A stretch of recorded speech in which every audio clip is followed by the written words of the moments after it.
Good morning. This is the BA second year of Political Science, and after a long time, we are going to discuss the next chapter. I have transferred the PDF on your WhatsApp number, but for some reason, I was not taking your classes regularly, and even I'm not recording the classes. Today we are going to start again the procedure of the educations and we hope कि जल्दी हमारे conditions ठीक होंगे और हम शायद black board के माध्यम से पढ़ पाएंगे। जब तक आप लोग कंटिन्यू नहीं कर पा रहे हैं तब तक मैं कोशिश कर रही हूँ कि मैं क्लासेस आपको अपलोड करती रहूँ। लास्ट टाइम हमने डिस्कस किया था 1919 के अधिनियम का जो क्वालिटी थी उसमें हमने द्वैध शासन तक का स्टडी किया था कि किस तरह से 1 अप्रैल 1921 को भारत के 8 प्रांत जिसमें बंगाल, बिहार, मद्रास, बम्बई, संयुक्त प्रांत, मध्य प्रांत, पंजाब शामिल थे और यहाँ पर जो है द्वैध शासन शुरू किया गया था। द्वैध शासन में जो बेसिकली डिफरेंसेस थे या बेसिकली जो कमियां थी उनको हम दो भागों में डिवाइड कर सकते हैं। पहला तो जो प्रॉब्लम था, जो पहली जो इम्प्रैक्टिकल बात थी वो थी योजना के अंतर्गत बहुत सारे दोष थे और दूसरा कई ऐसी परिस्थितियाँ उस समय आ गई थी कि उन्होंने अपने आप इस द्वैध शासन को इनकम्प्लीट घोषित कर दिया था। पहला जो इसका नेगेटिव पॉइंट था वो ये था कि इस प्रणाली के अंतर्गत एक ही प्रांत के अंतर्गत दो विभिन्न अलग अलग प्रकृति की शक्तियाँ स्थापित कर दी गई थी। जब एक ही जगह पर दो तरह की शक्तियाँ होती हैं तो स्वाभाविक है कि इनमें गतिरोध होता है, क्योंकि आप इंटरनल एकता तो पाई जाती है, आप एक दूसरे का सहयोग करते हैं, लेकिन द्वैध शासन में ये संभव नहीं हो पाया था। जैसे मान लीजिए कि सपोज़ करिए या ऐसा मान के चलिए कि पंजाब में सिख गुरुद्वारा आंदोलन की स्थिति का सामना शांति और व्यवस्था के लिए उत्तरदायी सदस्यों द्वारा ठीक प्रकार से नहीं किया जा सकता, जबकि धार्मिक कोष से संबंधित मंत्री द्वारा आवश्यक व्यवस्थापन नहीं किया जाए। तो ये दोनों चीज़ें बड़ी अजीब चीज़ हो जाती हैं। मतलब इसमें एक दूसरे से आप इंटरनली अटैच नहीं हो पाते हो, एक दूसरे का ध्यान नहीं रख पाते हो।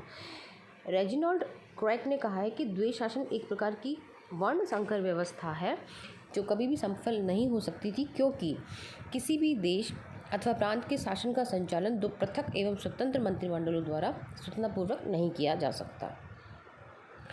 दूसरा जो प्रॉब्लम था वो ये प्रॉब्लम था कि इसमें जो विषयों का डिवीज़न किया गया था वो बहुत ही अजीब तरीके से किया गया था। इसमें प्रॉब्लम ये आ रही थी कि एक ही व्यक्ति जो था वो डेवलपमेंट का भी काम देख रहा था, वही व्यक्ति इरिगेशन का काम भी देख रहा था, वही व्यक्ति सभी किसानों के लिए ऋण का काम भी देख रहा था, वही व्यक्ति ऋण सुधार का काम भी कर रहा था, वही व्यक्ति किसी भी प्रकार के नियंत्रण के बिना कृषि मंत्री की सारी क्षमताओं का उपयोग कर रहा था।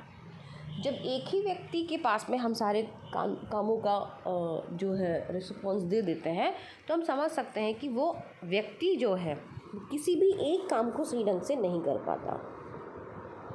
एक साथ जब दो नावों में आप बैठते हैं तो ऑब्वियसली आपका डूबना तय हो जाता है, क्योंकि आप बैलेंस नहीं कर पाते हैं। यही स्थिति इस द्वैध शासन की थी। नंबर 3 पर जो प्रॉब्लम आई वो ये आई कि जो गवर्नर था उसकी जो शक्तियाँ थी वो बहुत ज़्यादा स्वेच्छाचारी शक्तियाँ हो गई थी, उसके ऊपर किसी भी तरह का नियंत्रण नहीं था। नीति संबंधी मामलों में उसे कार्य करने की स्वतंत्रता थी, लेकिन विस्तार की बातों में निरंतर हस्तक्षेप किया जाता था। गवर्नर के पास शक्तियाँ थी, मंत्रियों के पास नहीं थी। तो ऐसे में क्या होता था कि वो जो गवर्नर है उसके अलावा वो जो मंत्री थे किसी के प्रति रिस्पॉन्सिबल नहीं थे, और जब जिम्मेदारी नहीं होती है तो जिम्मेदारी नहीं होने की वजह से काम का अच्छे से हो पाना संभव नहीं हो पाता, क्योंकि आपकी जिम्मेदारी नहीं है, और जिम्मेदारी नहीं है तो फिर आप किसी भी काम को कैसे भी करें आपको कोई सवाल नहीं करेगा। प्रांतीय शासन को रक्षित व हस्तांतरित दो क्षेत्र में विभाजित कर दिया गया था, लेकिन दोनों के पृथक पृथक वित्त के लिए वित्त व्यवस्था नहीं की गई थी। वित्त एक रक्षित विषय था और संपूर्ण वित्त कार्यकारिणी परिषद के एक सदस्य के हाथ में रहता था।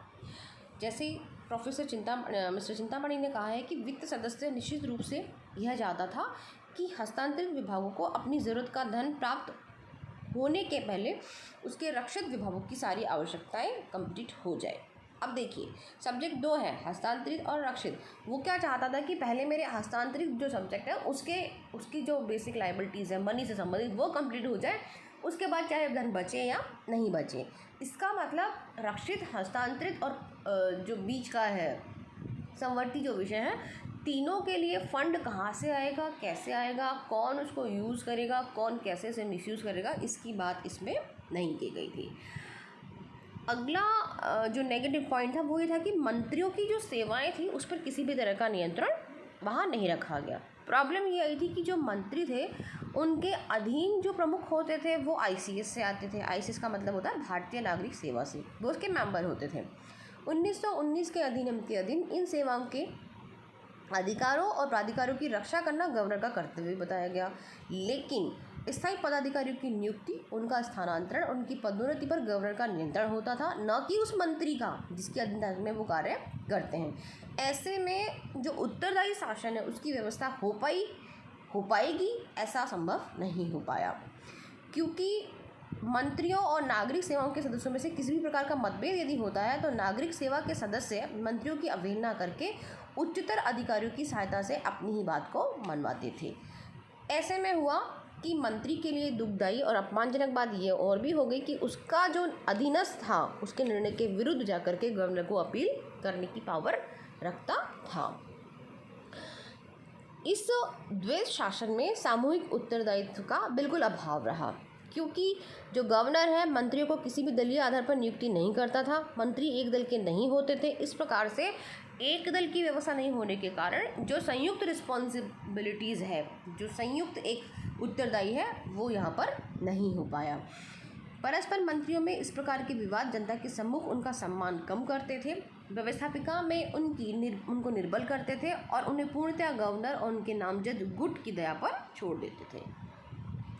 उत्तरदायी शासन की सफलता के लिए यह आवश्यक था कि विधान परिषदों का जो संगठन है वो भी सही हो, लेकिन प्रॉब्लम ये आती थी कि 80% सरकारी या सरकार द्वारा नामजद गैर सरकारी सदस्य उसमें होते थे।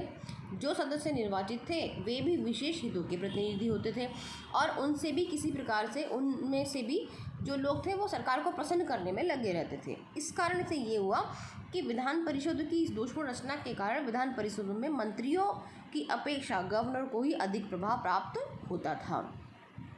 प्रोफेसर एन श्रीनिवासन का मानना है कि ऐसी कोई स्वस्थ दलीय पद्धति हमें नहीं मिल पाई जो ब्रिटिश ढंग से उत्तरदायी शासन व्यवस्था का संचालन कर सकती थी। प्रांतों के अंदर जो द्वैध शासन की असफलता हुई उसके अंतर्गत कुछ रीजंस और रहे, जैसे कि ऐसा माना जाता है जलियांवाला बाग हत्याकांड, खिलाफत आंदोलन, कठोर दंडात्मक कानूनों के कारण भारतीयों के मस्तिष्क में ब्रिटेन के प्रति संदेह, अविश्वास और कटुता थी। ठीक है, ऐसे में यदि आप कोई नई चीज़ कहीं लागू करना चाहते हैं, कहीं पर स्टार्ट करना चाहते हैं तो वो नहीं हो पाती है।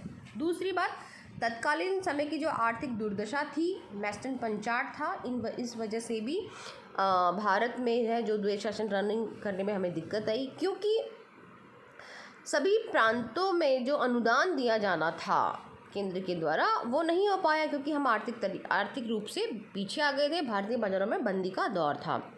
कांग्रेस और लीग दोनों ने इस चीज़ को बिल्कुल असहयोग दिया, क्योंकि लीग इसके लिए तैयार नहीं थी। कूपलैंड और अप्पादोराय का मानना है कि यदि कांग्रेस के द्वारा द्वैध शासन के प्रति सहयोगात्मक रूप अपनाया जाता तो शायद इसको हम दूसरे रिजल्ट फैक्टर में देख सकते थे, पर कांग्रेस और लीग ने इसका सपोर्ट नहीं किया। नौकरशाही जो थी वो भी बड़ी इसका एक असफलता का कारण बनी, क्योंकि सबसे बड़ी बात है कि नौकरशाही जो थी वो अर्ध क्रांतिकारी कांग्रेस की सामूहिक बुद्धिमत्ता के कारण यह सफल हो गया था। नौकरशाही जो थी वो अनुदारवादी थी। अब अनुदार और लिबरलिज्म दोनों एक अलग अलग चीज़ें रहती हैं। उदारवाद और अनुदारवाद में एक कॉम्बिनेशन बिठाना बहुत मुश्किल था, इसलिए इस द्वैध शासन का चल पाना और भी मुश्किल हो गया। और ब्रिटिश सरकार का परिवर्तित दृष्टिकोण जो था वो भी बड़ा अजीब इसमें एक रोल अदा कर रहा था, क्योंकि भारत मंत्री के पद पर जो रहते थे, मॉन्टेस्क्यू रहे थे, सुधारों की तरफ ब्रिटिश शासन का दृष्टिकोण सामान्य से ठीक था, लेकिन कांग्रेस में अनुदार दल की सरकार बन जाने पर इस पद का अनुदार दल के सदस्य आ गए और सुधारों की तरफ उनका ध्यान बिल्कुल भी बदल गया। लंदन से निर्देश जारी कर दिए गए कि अब सुधारों में इस प्रकार का अमल होना चाहिए कि उनसे अधिक नहीं बल्कि कम से कम स्वशासन ही भारत को मिले। जब आप स्वशासन नहीं दोगे किसी भी जगह को तो फिर डेमोक्रेसी देने का तो सवाल ही पैदा नहीं होता है। हम ये मान सकते हैं कि ये जो द्वैध शासन था वो बड़ा अजीब कंडीशंस में आया था, लेकिन इस द्वैध शासन के कारण कुछ फ़ायदे भी हुए, जिसमें पहला फ़ायदा था सार्वजनिक सेवाओं के भारतीयकरण को प्रोत्साहन मिला।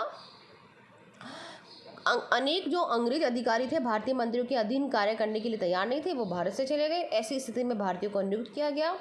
दूसरा, हमें बहुत ही बहुमूल्य जिसे कहते हैं शासकीय अनुभव भी प्राप्त हुआ, और भारतीयों ने जिस योग्यता का परिचय दिया उस पर हम संदेह नहीं कर सकते हैं कि भारतीय भी इंटेलिजेंट थे, उस समय भी थे और आज तो बहुत ज़्यादा है। आप तो जानते हैं हम ग्लोबल पूरे वर्ल्ड में छाए हुए हैं, और सुधार करने के लिए सामाजिक कुरीतियों को दूर करने की दिशा में भी कार्य किए गए। बिल्कुल हम ये कह सकते हैं कि समस्त दोषों के बावजूद भी जो अंतिम लक्ष्य पूर्ण स्वराज्य की ओर था, उसमें यह पहला पड़ाव माना जा सकता है। अगली क्लास में हम डिस्कस करेंगे भारतीय शासन अधिनियम 1935 और प्रांतीय स्वायत्तता। आज के लिए बस इतना ही। Thank you.